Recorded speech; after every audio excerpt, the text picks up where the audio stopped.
Welcome to the show. I'm Antonio Parkinson, and you are on the Antonio Parkinson Project, and we are happy to have you. But we're also happy to have our first guest here, Mr. DeAndre Brown of Lifeline to Success, because today we're going to talk about fathers and them not being in the homes. Hi, I'm Antonio Parkinson. Join me for the Antonio Parkinson Project each and every Thursday at 5:30 p.m. on Comcast, Channel 31. Skinny Fiber works. I've got my Skinny Fiber. Have you got yours? If you need to drop 5 pounds quickly, Skinny Fiber works. If you need to get in that little black dress, Skinny Fiber works. Skinny Fiber lets you eat less and feel full. It's 100% all natural. It detoxifies the body, improves blood sugar imbalances, and melts away stubborn fat. Get yours today. For more information, call 901-860-5110. Or you may check out our website at www.skinnyuniverse.com. Is your event powered by Black Market Strategies? Theirs was Black Market Strategies, the new face of urban marketing. Let us plan your next big event or design that special flyer. Black Market Strategies specializes in street team deployment, flyer distribution, target marketing, product and event promotions, marketing and brand awareness, campaigns and election strategies. But wait, there's more. Media relations and solutions, business strategies, community marketing. We promote people, product, events, and brands. Is your event powered by Black Market Strategies? Give us a call today. 901-379-9101.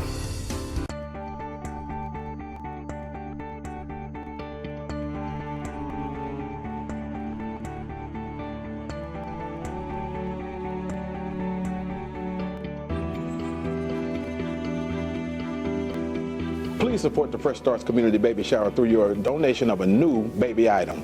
I am State Representative Antonio Parkinson, and this is Kalani, and we approve this message. Black Market TV. And welcome back to the show. I'm Antonio Parkinson, and you are on the Antonio Parkinson Project. We have with us Mr. DeAndre Brown. DeAndre Brown is the director of Lifeline to Success. DeAndre Brown, welcome to the show. Thank you for having me. And we're excited to have you. So, DeAndre, we're talking about fathers and whether or not they should have been in their homes and the effect on their children.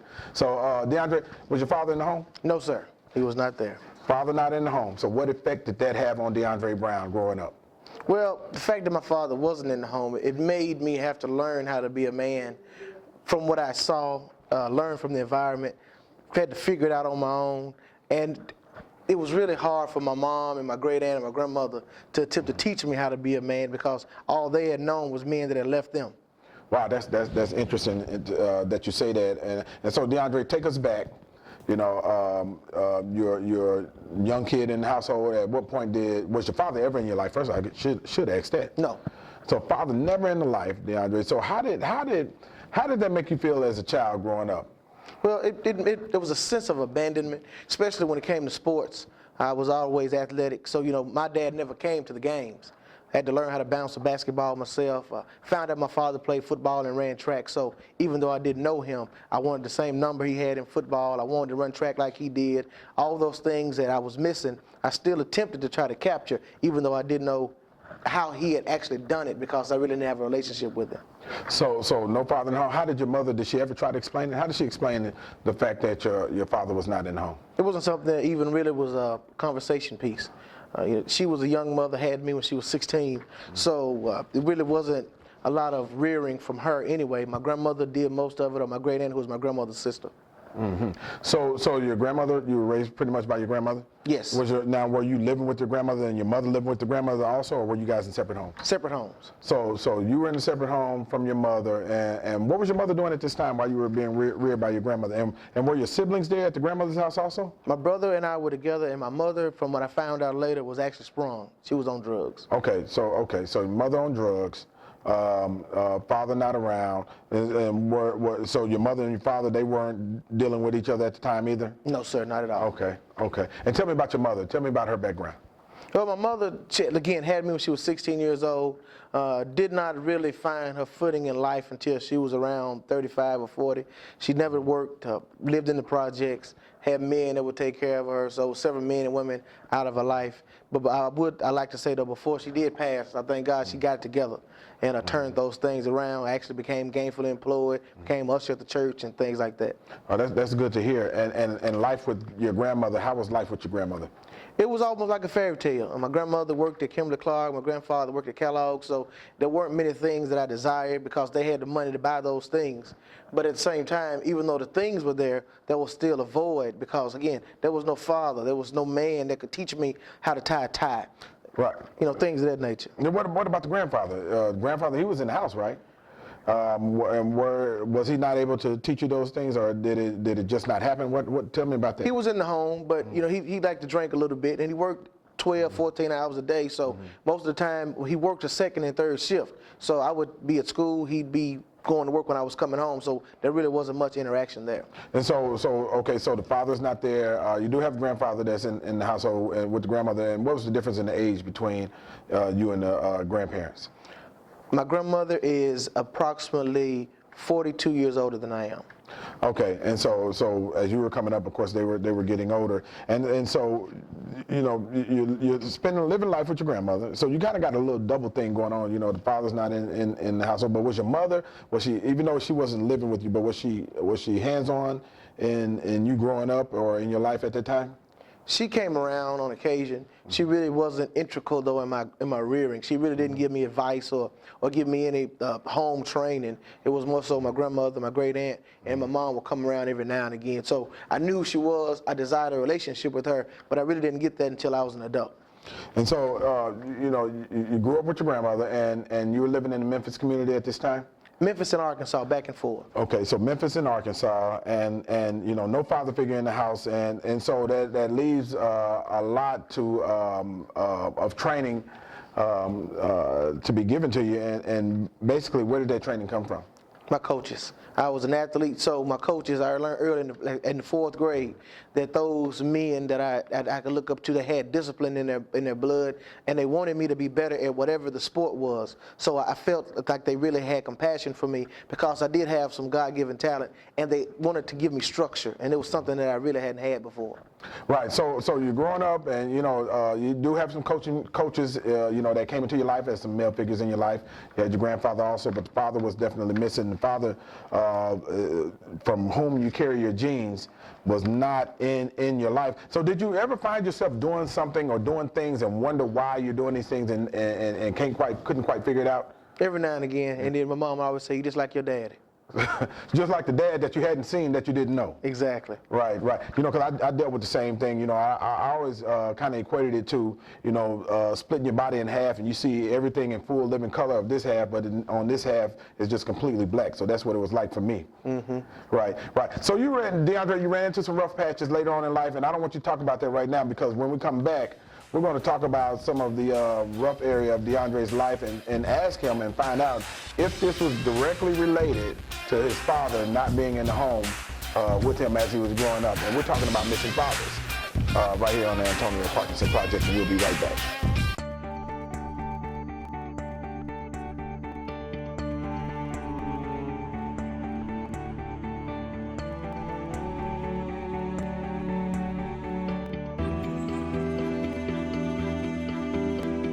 Please support the Fresh Starts Community Baby Shower through your donation of a new baby item. I am State Representative Antonio Parkinson, and this is Kalani, and we approve this message. Hi, I'm Antonio Parkinson. Join me for the Antonio Parkinson Project each and every Thursday at 5:30 p.m. on Comcast, Channel 31.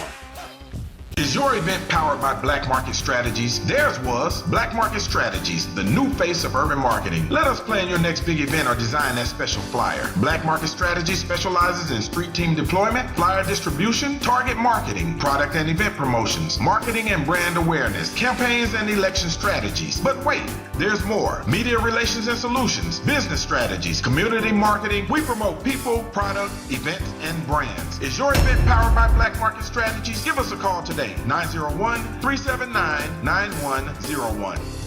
Skinny Fiber works. I've got my Skinny Fiber. Have you got yours? If you need to drop 5 pounds quickly, Skinny Fiber works. If you need to get in that little black dress, Skinny Fiber works. Skinny Fiber lets you eat less and feel full. It's 100% all natural. It detoxifies the body, improves blood sugar imbalances, and melts away stubborn fat. Get yours today. For more information, call 901-860-5110. Or you may check out our website at www.skinnyuniverse.com.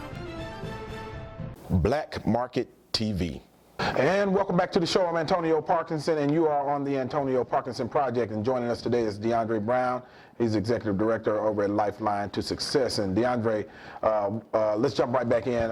We're getting the move this segment signal from our producers over here. So DeAndre,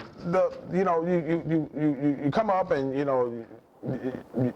you come through high school and you're involved in sports, and you come out of high school and you're in college now, and you ended up at Rhodes College. Am I correct? That is correct. Rhodes College. Now tell us about, it takes something to get into Rhodes College in the Memphis area. Am I correct? That is correct. Rhodes College is a Division III school, meaning they don't give athletic scholarships. So any scholarship you earn has to be earned based on your academic performance. So you're the smart guy. Yeah, that's what they call it. You're the smart guy, and you run into a rough patch. Well, tell us what happened, at the age of 22. Well, I was going to Rhodes College, and next door to my mom's house, this is the crack era, they were selling crack next door. And the bucket was always become empty around 1 o'clock in the morning, but people kept coming looking for drugs. And since I am the smart guy, I figured, well, if they're going to keep coming and no one has product, well, let me just get a little bit. Because at the same time I'm going to school, I don't have any money to buy lunch, I don't have any money to buy gas. I'm struggling, and there's this enormous amount of opportunity in my neighborhood. So I got me a little crack, and I got on the bucket, and I started to learn the criminal lifestyle. And for our viewers, please explain the bucket. The bucket was the place where the drug dealer sat, so that people needing drugs would know exactly where to find him. Because you actually don't sell drugs. You just have to have them. Customers find you. Wow. And so this seemed like an opportunity at the time. Mm-hmm. And you're taking advantage of this opportunity at the time. And now, had a father been in the home, do you think things would have been different for you at this moment? Now, we're not talking about what happens after this. We're talking about right now at this moment and that decision. Do you think things would have been different? I really do think it would have been different, just because there would have been a different sounding board or someone else, another voice of reason to say, hey, you're going the wrong direction. You need to straighten up. Mom would say it, but she says it with that loving tone, and at the end of the day, if you're smooth enough or you're slick enough, you can convince mom to go whichever direction you really want her to go. But dad seemed to be a little more firm. I'm a father, so I can understand that dynamic, that when I say something, my children straighten up quickly. But if my wife says that, they sometimes continue and play on her compassion. Right, yeah, they'll ride it out a little bit longer. Exactly. So you're in Rhodes College on an academic scholarship? Yes, sir. So you're in Rhodes College. Now, I need people to understand this and hear this. Here this young man is. He's in Rhodes College, high academia, on a scholarship, on an academic scholarship. And still there was a choice that was made to continue to store or to start selling drugs or continue to sell drugs. And so what happened after that? Then I began to learn the lifestyle. In the beginning, I was green. I didn't understand that you had to have a certain demeanor in order to actually work in that environment and thrive. So I had to change and actually learn it from the ground up. So I began to learn the criminal culture from a perspective of a college student and using it as a project. So I paid attention to mannerism, I paid attention to the way people talked, the way they dressed, the way they acted, and I began to play on people's weaknesses. So I went from being the green guy that people would get over on to, before I went to prison for the last time, I was the godfather. So now here you are, you're 22 years of age at Rhodes College, and you start adopting the culture of the drug business in the neighborhoods, and then you became good at it. Yeah, and I actually as good as you can get without being arrested. Right. For a minute anyway. And what I found is that drugs was not my game because it took too much work. So I began to be a white-collar criminal, and I figured out that there were other ways that you could actually make money that were not legal, but they were more profitable because it didn't take an investment of my own. Okay, so at the age of 22, what happened after that? What happened right around that time at 22? I got arrested the first time at 22 years old, and it wasn't for me, it was for someone else. Okay, wait a minute. You got arrested for what? Selling drugs. I was coming from the store, and this when the police were hot. They saw me, I looked like a guy. They took me to jail because they thought I was him, and I was attempting to play like I wasn't. Wow. And so did you have drugs on you? No, sir. So what did they charge you with? They charged me with drug possession. When they realized it wasn't me, they allowed me to go. Okay, so you're arrested, you're booked, and processed. And how long did you stay in jail for that? I was in there for 8 hours. For 8 hours. Okay, 8 hours and released because you look like the black guy. Mm-hmm. Okay. Did they ever find the black guy? They sure did. His name was Black. His name was Black.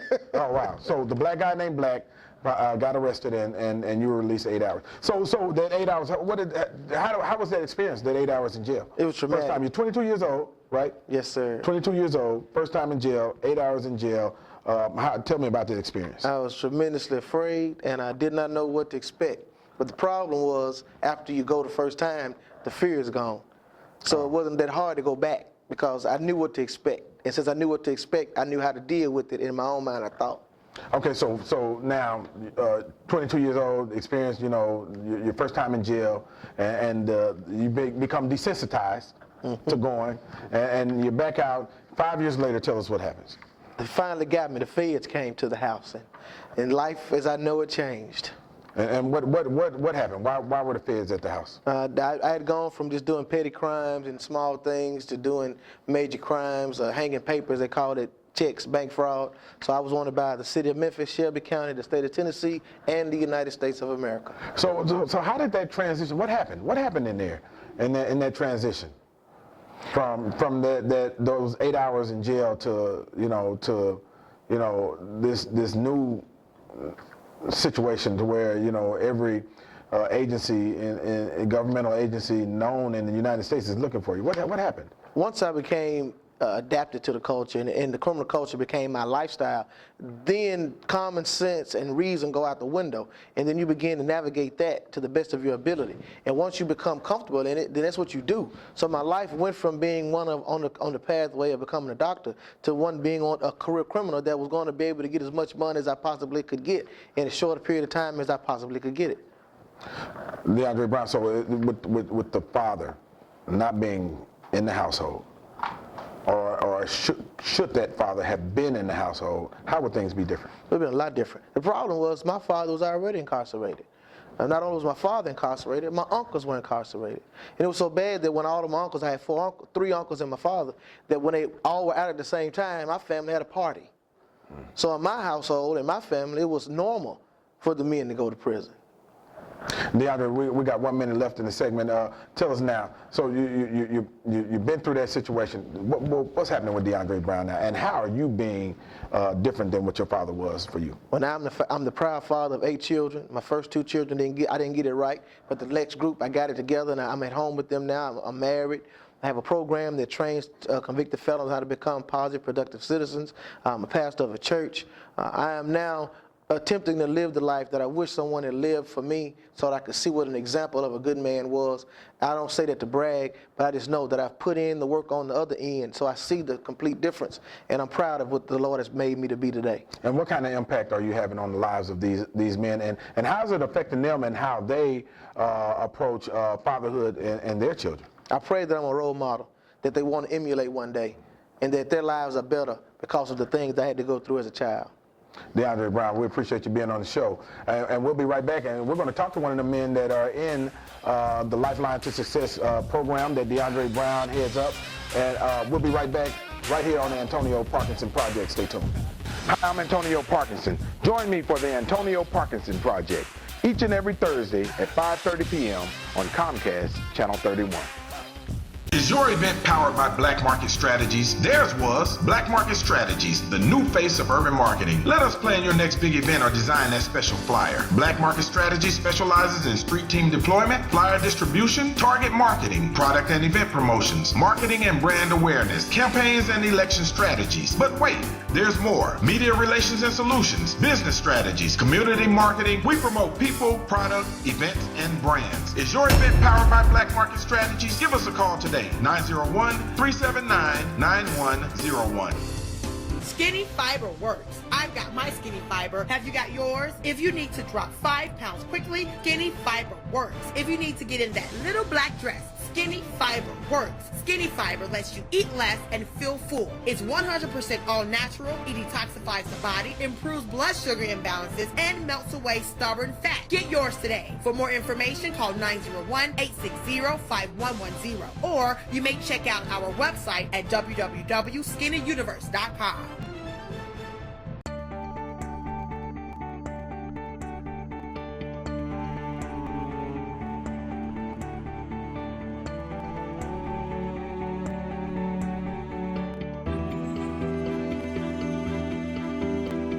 Please support the Fresh Starts Community Baby Shower through your donation of a new baby item.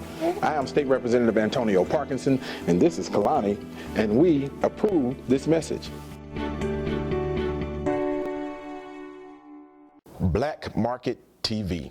And welcome back to the show. I'm Antonio Parkinson. You're on the Antonio Parkinson Project. And we just heard from DeAndre Brown, who is the Executive Director of Lifeline to Success. And he talked about how things went, you know, growing up in the household where the father was not present. And we have Keith Dunning with us now. And Keith, you know, welcome to the show, first of all. Keith, we're happy to have you. Thank you, sir. Glad to be here. Well, Keith, so tell us, you know, did you grow up with a father in your household? Yes, I did. Yes, I Okay, did. so the father was present. Father was present. Keith, so tell us a little bit about how life was growing up. Well, I'm the youngest of 10 children. Mother and father was married I'm 44 now, so they've been married 45 years. Dad retired from the city of Chicago, which is where I'm born and raised. My mother retired from Burlington Northern Railroad. So Both good jobs. Yes, sir. Okay. So things were, by me being a baby, I was very, very spoiled. And by both of them working, my older brother and my sister next to me raised me, more so or less.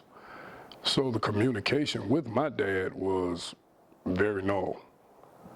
Oh, that's interesting. You know, this is, you know, interesting and actually unexpected story for me to hear this. And so you had the parents in the household, Yes, sir. but they worked so much that there was a disconnect between the parent and Yes, the child. sir.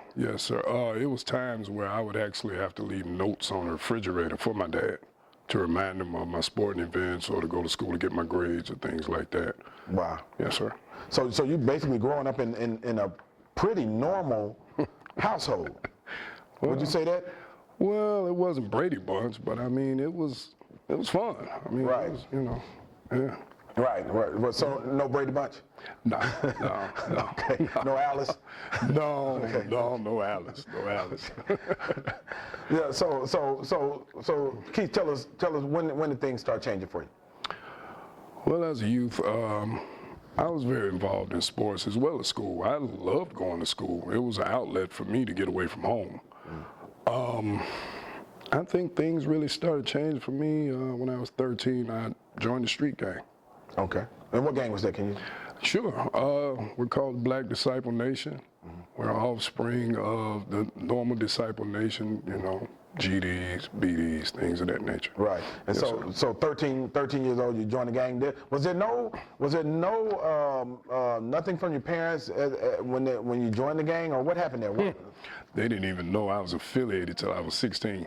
So you're in 3 years. They didn't know you were affiliated. You know, no signs of anything, or was there just a disconnect that didn't allow them to see it? Like I said, they were mainly working a lot, so I was basically, you know, my brothers and sisters. So when they seen me, it was either waking me up at 4 in the morning when they came in from work just to see how I was doing, or maybe in passing. Wow. Yeah.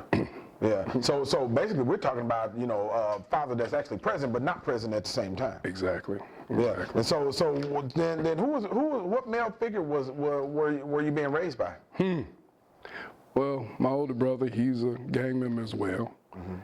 And when I decided to do that, he told me, well, this is what you're doing, but this is not the end of your life. And he more so stayed behind me to stay in school, not to follow what the normal gang member was doing. Right, but he wasn't discouraging you not to join. No, Would not you at consider that encouragement? Was he encouraging you to join? Well, back in that day, we more so, the kids in the neighborhood growing up, we looked at it as a rite of passage, you know, yeah. Yeah. So how did that? Okay, that you joined the gang 13 years old. You know, parents didn't find out for 3 years till you were 16. And what was their reaction? Shocked, because I mean, I was like the preppy kid in the neighborhood. You know, I never wanted for nothing. I was always a little more smarter than the average kids that I hung out with. And they were shocked, very, very shocked. Now, but what was the allure for you? You know, you were a kid, you were a child that had everything pretty much that you wanted. What was the allure for you? It was the camaraderie, the togetherness, yeah, basically.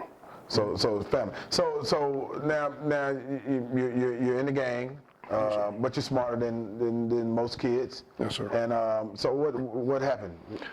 Well, upon entering high school, I was pretty good at baseball. So one of my summer league coaches actually encouraged my mother and father to send me to school in suburbs. And I went to school on a baseball scholarship there. And upon that, I ended up excelling in 1988, earning a baseball scholarship to the University of Illinois, which ended up getting took away because of a recruiting scandal. And after that, things just kind of dwindled away because that was my dream. Right. So now things are starting to change in front of you. So how did you react to that? United States Army. United States Army. Okay. United States Army. Okay. Yes. So after I did my enlistment in the Army, I didn't re-enlist. I came back home to the block. There was nothing there. But now I'm still somebody from the gang world. And from there, I began to rise. And my trade out there was trafficking cocaine, state to state, things of that nature. Right. I eventually ended up going to prison for 18 years. And even in prison, I was very, very deep involved in the gang world there. Right. And I ended up getting a high position, as we say, in the mob. Right. Right. And so now bring this back full circle for our viewers. Sure. You know, what do you think would have been different had your father been hands-on? And I'm not saying this to blame anyone else, you know, for a decision that you made, but what do you think would have been the difference maker? Well, I didn't actually learn to tie a tie till I was 43 years old, and I'm still a little rough right now. Just having that sense of knowing, hey, my dad, man, you know, we can talk about men things.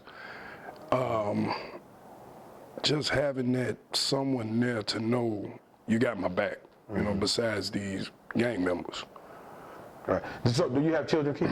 Yes, I do. And has that made a difference in how you raise your children? You know, the way I look at it right now is my heart really wants nothing more than to be around my kid every second that I can. Because no matter what, a child needs a chance. A child deserves to have a mother and a father work together. And this is one thing that I hope to achieve. And just not with my child, any child that I come in contact with. Because these kids need to know one thing, and that's somebody love them. Wow. That's it. Well, thank you, Keith. Thank you for being here on the show, and I know your story is going to help a lot of people. Thank you. And we'll be right back on the Antonio Parkinson Project. All right.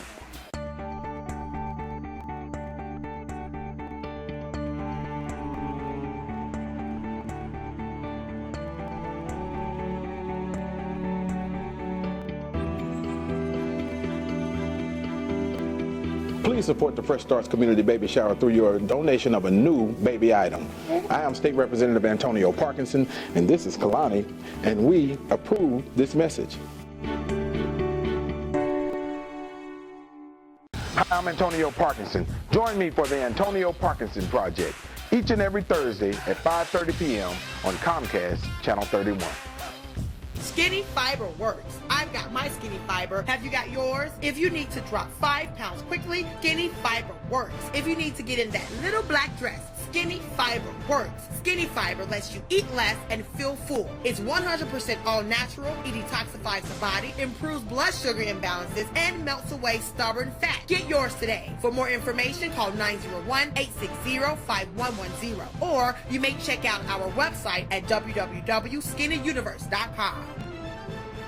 Is your event powered by Black Market Strategies? Theirs was Black Market Strategies, the new face of urban marketing. Let us plan your next big event or design that special flyer. Black Market Strategies specializes in street team deployment, flyer distribution, target marketing, product and event promotions, marketing and brand awareness, campaigns and election strategies. But wait, there's more. Media relations and solutions, business strategies, community marketing. We promote people, product, events, and brands. Is your event powered by Black Market Strategies? Give us a call today. 901-379-9101. Black Market TV. And welcome back to the show. I'm Antonio Parkinson. You are on the Antonio Parkinson Project, and we're going to jump right in. We have Miss Uraline Vaught right here on the show. Ms. Vaught, you are also in the Lifeline to Success program with DeAndre Brown, who we had on the show earlier, and Keith Dunning, who we had on the show earlier. And Uraline, first of all, welcome to the show. Thank you. Okay, Uraline, so tell us about your childhood. Father in the house or father out of the house? My father was in for a short time. He got killed in a car wreck on his way to work. I was at the age of 4. So you were at the age of 4. Do you remember this situation happening? Yes. Okay, you're at the age of 4. Lose your father in an accident. So what happened after that? Did your mother remarry? Did someone else come into your life? Any other male figures? No, my mother had children behind that, but after losing my dad, then we lost a lot of things. We had to move to a 2-room house with 8 children. Okay, let's talk about that. So how was life before you lost your father? It was good. He was a truck driver. So your father was a truck driver? Yes. Yeah, bringing home the bacon. Yes, a twin brother. Twin brother. Older sister, 2 older sisters, and an older brother. And things were okay. You know, we all thought we were rich when we were little kids. Was that the case, or were y'all just doing fine for real? We was just doing real fine. Okay, yeah, because, you know, we thought we were rich, but we were 30 cents away from having a quarter. But Uraline, you know, and it's sad to say, it really is sad to say that, you know, you lost your father at 4. And so how did your mom rebound from that? How did she respond to that? She started cleaning houses and taking in laundry and whatever she could do to try to support the family. So prior to that, then your father was the sole breadwinner? Yes. For the household. Okay, and that's an interesting situation, because sometimes these fathers do step out but in this case, of course, you lost your father. But sometimes these fathers are missing from the household and sometimes without warning, and then the mother is incumbent upon the mother to feed the family. And sometimes, it's just some mothers are just not prepared, to handle this, this responsibility. So what happened? So how did life go on after that, after your father was gone from your life and your mother is now stepping up to the plate to, be the sole provider? Well, my mother, she was our mother and our father. And we didn't have very much. So sometimes there were days she didn't want to send us to school with no food. What she could cook, like fix a pot of beans, or something like that, we couldn't take that to school. She couldn't fix a sandwich. And there were days that we missed. There were kids that made fun of us, of our clothes, things we had on my hair. And then I had an older sister and brother. They were trying to make it. And so I had my oldest brother, he had told my mom, he said, I'm going to get a good job. I'm going to take care of us. And I won't get my hands dirty. So in the process, when he graduated, he went to college, but his grades weren't enough. He got drafted into the Army. Instead, he joined the Navy. So your brother joined the Navy, and so who was left in the household now? And where are you? Where are you? The oldest, in the middle, or the youngest? I'm in the middle. You're in the middle. So what's happening now in your life now? Well, like I said, she had 3 children behind it. I have 2 younger sisters and a younger brother. But I didn't want my sisters and brothers to go to school like I had, in which me and my twin was smart in school. We taught math. At one of the schools, when we transferred to another school, the kids couldn't do division, and we was teaching the class. Oh, wow. So you evidently the academics or academia is there, instilled in. So what? Tell me about this now. So without your father being in the household, what difference did it play in your life? Everything fell on my mother. My brothers, they didn't have a father figure. It was my mother doing everything. She sometimes missed the bus coming from, at that time when Frazier didn't have the buses coming back, and she'd have to walk. We would see her till late at night, Then in the morning, she'd be gone early in the morning to go catch the bus. And we'd have to get up and fend for ourselves. A lot of times we didn't have lights. Or we had I remember we had a fireplace, and me and my brother would have to go out and find wood in the neighborhood so we could build a fire. So how did that affect your life and the decisions that you were making in life? It affected my decisions and my little sister and brothers because we was picked on a lot, but I didn't want them to be like that. So when some of the girls at school, they would go shoplifting. And so I began to go with them to shoplift for my sisters and brothers. I would go and get meats from the store so we have meat to eat and things like that. I would lie, I would have stuff all in my lockers, clothes. I would go to school in one outfit and change in another outfit. You know, that's interesting you say that because you're really bringing a whole different perspective to this whole conversation because in our previous conversation, some of the effect that it had on the childhood of our previous guest was the guidance. Your situation was you were moving in a direction based on survival. Am I correct in saying that? Yes. So you're shoplifting and what happens? One thing went from another, then I started working the streets. I started, so my mother, you know, we got tired of being with lights and things like that, so then there was the era of prostitution. Okay. And I was sneaking out on the streets and, you know, making money. Okay, and so you're sneaking out of your mother's house. Is it fast money? Was there a reason behind this? Was it because growing up you weren't seeing some of the things that you were seeing, and were other things promised to you? What happened? What made you?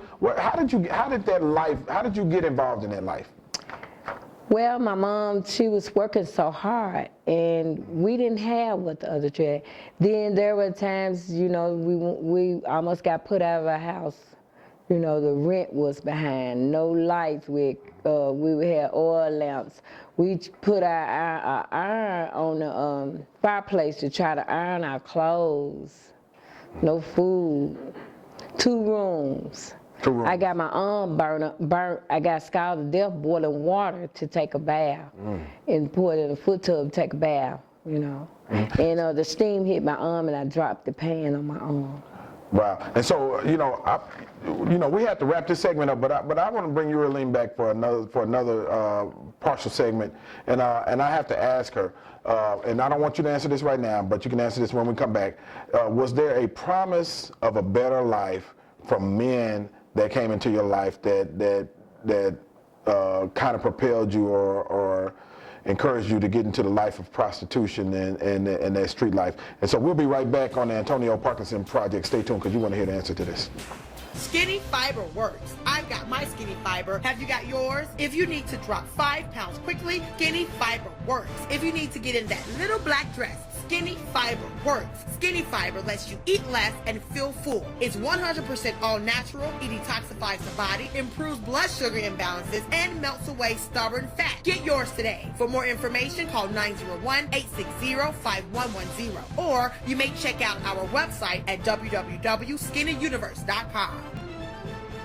Is your event powered by Black Market Strategies? Theirs was Black Market Strategies, the new face of urban marketing. Let us plan your next big event or design that special flyer. Black Market Strategies specializes in street team deployment, flyer distribution, target marketing, product and event promotions, marketing and brand awareness, campaigns and election strategies. But wait, there's more. Media relations and solutions, business strategies, community marketing. We promote people, product, events, and brands. Is your event powered by Black Market Strategies? Give us a call today. 901-379-9101.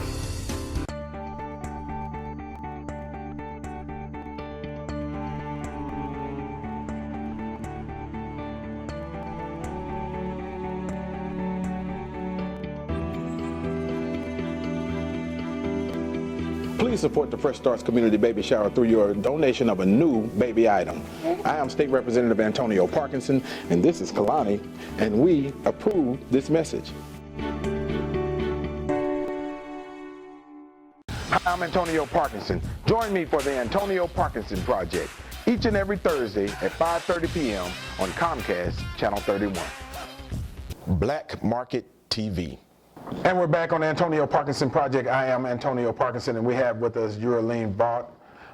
She is in Lifeline to Success program headed by DeAndre Brown, who was an earlier guest on the show. And Urleen, you know, we stopped at the question, were you being promised? And first of all, let me set this back up, because you talked about your need to survive and how you started, you know, in getting involved in shoplifting, and that progressed, and then you started getting more into the street life. But were there promises from men that came into your life that was part of the motivation that got you into the prostitution? Yes. Tell us about that. They would show us the money. Then they would have some girls that boost, you know, you could wear the pretty clothes, you could have the money, you could travel. They fly you in and out of town. And I would have to sneak and give my money, give my mother some money, or either I get whipped. So everybody can see how the dominoes fall. Now, so lose the father in an accident, poverty strikes, and let me know if I'm incorrect in some of this. And you know, dealing with the harsh realities of poverty, you go into survival mode, start boosting and shoplifting, even to eat. And then, you know, then the allure of the street life and the fast money by some male figures that come into your life. Is that correct? Is that a correct chronological depiction of what happened? Yes. And so, and then the allure and the promise of money, you know, and just the basic necessities, as a matter of fact, had to seem appealing at the time. Yes. Okay. And what happened after that? How does this end? It led to me doing other things. I started cashing checks. I started going to prison. And I just kept going to jail back to back to back. Okay, so how were you when you went to jail the first time? First time I went, I was 16. 16 years old. And how was that experience? Well, I had a baby, and they was sending me to girls' training school to Tullahoma, Tennessee.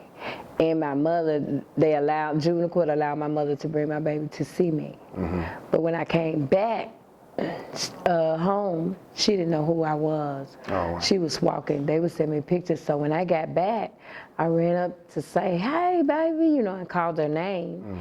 And she just went to hollering and screaming. She didn't take to strangers. I was a stranger. Well, how did that make you feel? Terrible. And it took months before she would even let me near her. Right. It took months. And so, and now we have the father, you know, that you know, from an accident was removed from your life, and you know, and you know, and then we had the progression of things that happened in your life, and now that cycle, it appears to be repeating itself from, you know, on your daughter's side, with her mother not being in her life. What do you say to that? Well, what I'm thankful for, I'm most thankful for, I have two daughters. Neither one of my daughters ever went to jail. They never did any of those things. And most people, or in most situations, they think that because the mother did. But my mother taught my daughters, no, you are not your mother, and you're not responsible for her actions. You're responsible for your actions and what you do. That's awesome. So is that the difference maker? Was that the difference between you know, how things went for you, and we're going to talk about how things are for you now, but is that the difference between what happened with you and the future that your daughters are seeing? Yes. Yes. Okay. It's a big difference. Okay. So what's happening now with Urleen Vault? Well, I began to get on drugs. I became homeless. I didn't want my family to see me like that. I stayed away from my family. And I saw some guys working in a field, cutting some grass. I went over and talked with them, asked them, could I help? They let me help. And so the next day, they thought I just wanted some dope. The next day, I was standing there. I was waiting on them. I wasn't under the influence of drugs or alcohol. And they said, y'all could help. The third day, I said, well, you have on green shirts. I like a green shirt. And so they told me it was a program. And did I want to be in the program? I said, yes. I said, what time you going to pick me up? They said, no, you have to get to the program yourself. You got to let us know that you want to be in this program. I've been in this program for 3 years. I'm drug-free and alcohol-free for 3 years. Wow. I just celebrated my third year. And so is the program, is it continuing to make a difference in your life? Yes, every day. Wow. So you're a lean now, you're in the program and Lifeline to Success. Let's make sure we name it. There's the information right there on the screen. You're lean, you're in the program, and you're on the Antonio Parkinson Project. And so, it's obviously making a difference. I'm just kidding. It is making a difference in your life. You're lean. I think I've met you before, of course, and had an opportunity to speak to the program and had an opportunity to work with you. And I think you're golden. And and so if this is any testament or evidence that programs do work, good programs, and that fact they do work, and and here right here is where it's obvious that these programs do make a difference in people's lives. And you're lean, and we're excited for you. We're excited for where you're going in your future, and we want to thank you for being on the show. Thank you. Thank you. You're lean. This is not the last time, so we look forward to having you again. And when we come back, we're going to talk to Mike Williams, who is a police officer in the Memphis community, and he's also president of the Memphis Police Association, the police union. And we're going to talk about what effect does fathers being out of the household have on children in the streets or children, period, and law enforcement and incarceration. So we'll be right back on the Antonio Parkinson Project. Stay tuned. Is your event powered by Black Market Strategies? Theirs was Black Market Strategies, the new face of urban marketing. Let us plan your next big event or design that special flyer. Black Market Strategies specializes in street team deployment, flyer distribution, target marketing, product and event promotions, marketing and brand awareness, campaigns and election strategies. But wait, there's more. Media relations and solutions, business strategies, community marketing. We promote people, product, events, and brands. Is your event powered by Black Market Strategies? Give us a call today. 901-379-9101. Hi, I'm Antonio Parkinson. Join me for the Antonio Parkinson Project each and every Thursday at 5:30 p.m. on Comcast, Channel 31.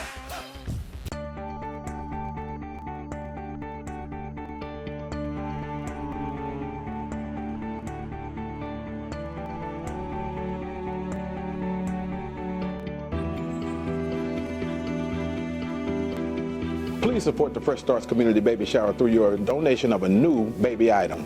I am State Representative Antonio Parkinson, and this is Kalani, and we approve this message.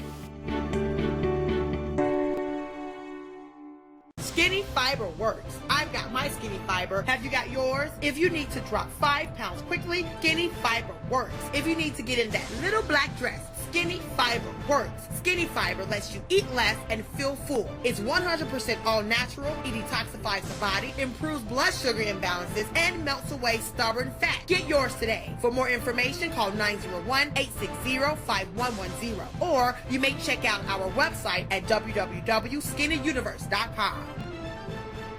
Black Market TV.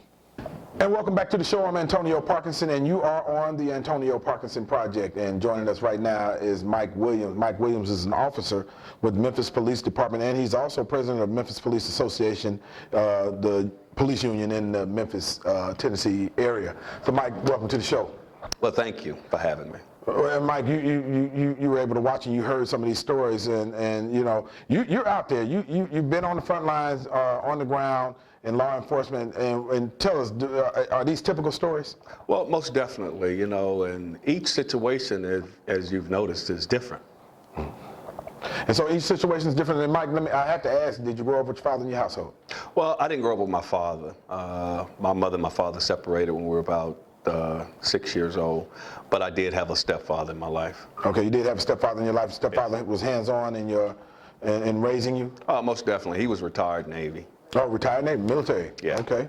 Okay, you know, we have a joke, you know, I'm a Marine, you know, Navy, you know. Well, I'm Army. And they say, you know, the Marine Corps is a Department of the Navy, and my response is, yes, the men's Department of the Navy. Right, and so, but needless to say, Mike, you know, it's very serious subject matter because Yes. it appears that, you know, with fathers not being in the household, and you're hearing some of these stories, you know, and even though the trajectory in some of these stories is different, because one that we heard, it was because the father worked too much. And one we heard the father was killed in an accident, and survival became the #1 goal of the daughter. And then one, you know, the father wasn't present, and he was raised by his grandmother, and he was the smart kid, but still made decisions that ended up harming him. Right. So Mike, what do you say? What are you seeing out there? What do you see out there in the community with some of these kids that are fatherless, basically?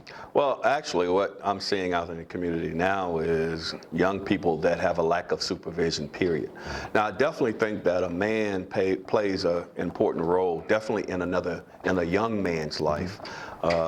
I won't say that a woman cannot raise a son, because I know my mother raised 2 sons. But at the same time, regardless of whether it's a man or a woman, there has to be some hands-on, and there has to be some control of that young person. And most men, young men, want to emulate their fathers, whether it's good or bad.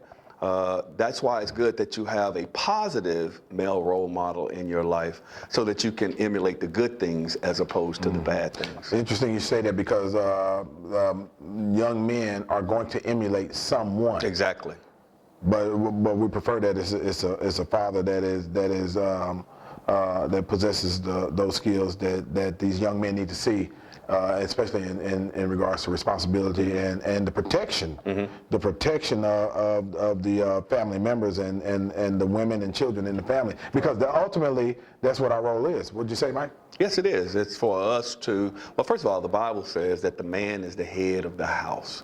And in order to do that, men have to have vision, and they have to have a direction that they want to take their family in.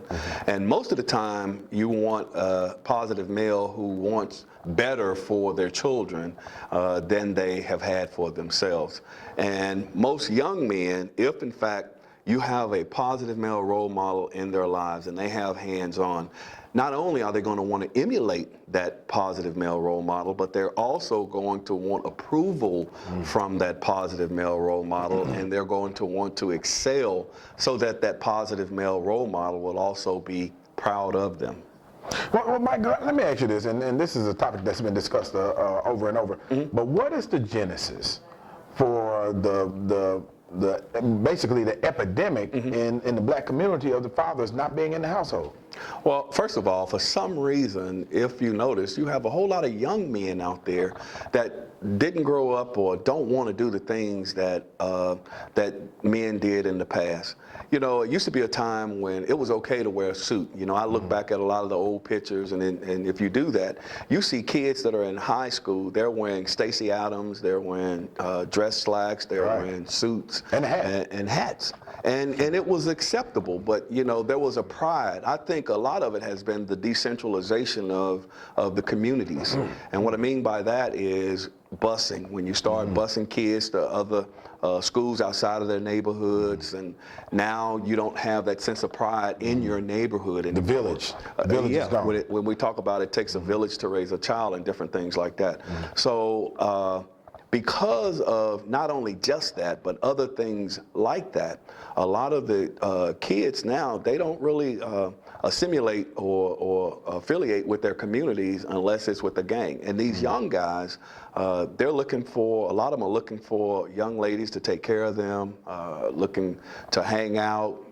You know, it was a thing when we had jobs when we were 10, 11, 12, 13, 14, 15 years old. And a lot of these guys, I think they've just been given a lot. Right, but you say that, yes, we had jobs at 10, 11, 12, 13, 14 years old, but we had a father or some male figure that showed us how to work or you know, showed us what to do or showed us how to cut grass or, You know, and there's a difference. And then the parents seem to be getting younger and younger. And, well, I don't agree with that, Antonio, because I'm going to tell you, even back then, you had young ladies that were getting married and pregnant when they were 12, 13, 14, 15 years old.